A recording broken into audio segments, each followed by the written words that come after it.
ఆ సరిహద్దు ఇప్పుడు బెట్టింగ్ రాయుళ్ల అడ్డాగా మారింది.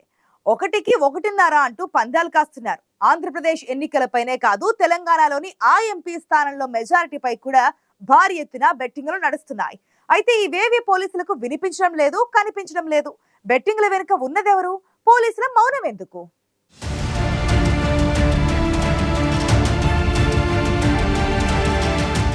ఖమ్మం జిల్లాకు ఆంధ్రప్రదేశ్ సరిహద్దు విశాలంగా ఉంటుంది. ఉమ్మడి ఖమ్మం జిల్లాకు ఉమ్మడి కృష్ణా, తూర్పు, పశ్చిమ జిల్లాల సరిహద్దు ఉంది. దాదాపుగా ఏపీలోని 10 నియోజకవర్గాలు ఖమ్మం జిల్లా సరిహద్దుగా ఉన్నాయి.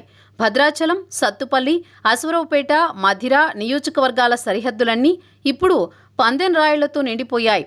ఇక్కడ ఉండే వారికి ఆంధ్ర రాజకీయాలతో అనుబంధం ఎక్కువ. ఆంధ్రప్రదేశ్ జిల్లాలతో వీరికి అటాచ్మెంట్ ఎక్కువ ఉంటుంది. బంధుత్వాలు, వ్యాపారాలు ఆంధ్ర ప్రాంతం వారితోనే ఎక్కువగా ఉంటాయి.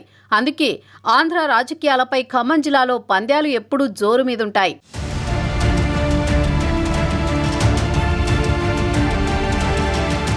ఆంధ్రప్రదేశ్ ఎన్నికల బరిలో ఉన్న కొందరు నేతలు సత్తుపల్లికి వచ్చిన సమావేశాలు కూడా ఏర్పాటు చేశారు. ఇక్కడున్న వారిలో కొందరు ఆంధ్ర రాజకీయాలతో కులాల వారీగా కూడా చిలిపోయారు. అక్కడ కూటమి గెలుస్తుందా, అధికారంలో ఉన్న ప్రస్తుత పార్టీ గెలుస్తుందా అంటూ పంద్యాలు కాస్తున్నారు. ఈ పంద్యాలు శృతి మించి కూడా కొనసాగుతున్నాయి. రూపాయికి 3.5 అంటూ పందెం కాస్తున్నారు. ఒక్కో పందెం మినిమం 50,000కు తక్కువగా ఉండడం లేదు. 50,000 నుంచి ₹1 కోటి దాకా కూడా పంద్యాలు నడుస్తున్నాయి.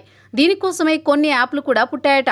ఎవరు పందెం కాస్తున్నారో, ఎంత పందెం కాస్తున్నారో ఆ యాప్లలో షేర్ చేస్తున్నారట. ఇద్దరి మధ్య పందెం కాస్తున్నారంటే ఆ డబ్బు మధ్యవర్తి దగ్గర పెడుతున్నారు. అతనికి పర్సంటేజీ ఇస్తారు. పందెంలో ఓడిపోయిన వ్యక్తి డబ్బులు ఇవ్వకపోతే మధ్యవర్తి ఇవ్వాల్సిందే. ఇలా రూల్స్ పెట్టుకుని మరి పక్కాగా సాగుతున్నాయి పొలిటికల్ పందాలు.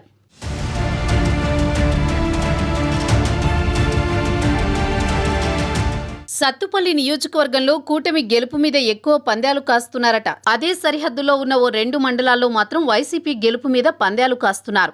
ఆంధ్ర రాజకీయాల మీదే కాదు, తెలంగాణ రాజకీయాల మీద కూడా పందాలు సాగుతున్నాయని సమాచారం. ప్రధానంగా ఖమ్మం ఎంపీగా కాంగ్రెస్ అభ్యర్థి రఘురామిరెడ్డి గెలుపు తథ్యమన్న సంకేతాలతో మెజారిటీ ఎంతనే దానిపై పందెం కాస్తున్నారు. 1,50,000 మెజారిటీ తథ్యం అనే దాని మీద పందాలు కాస్తున్నారు.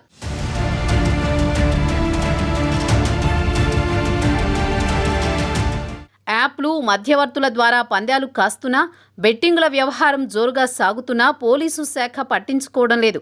మామూలు వ్యక్తులే కాదు, ప్రభుత్వ ఉద్యోగులు కూడా భారీగా పందాలు కాస్తుండడం ఈసారి ప్రత్యేకత.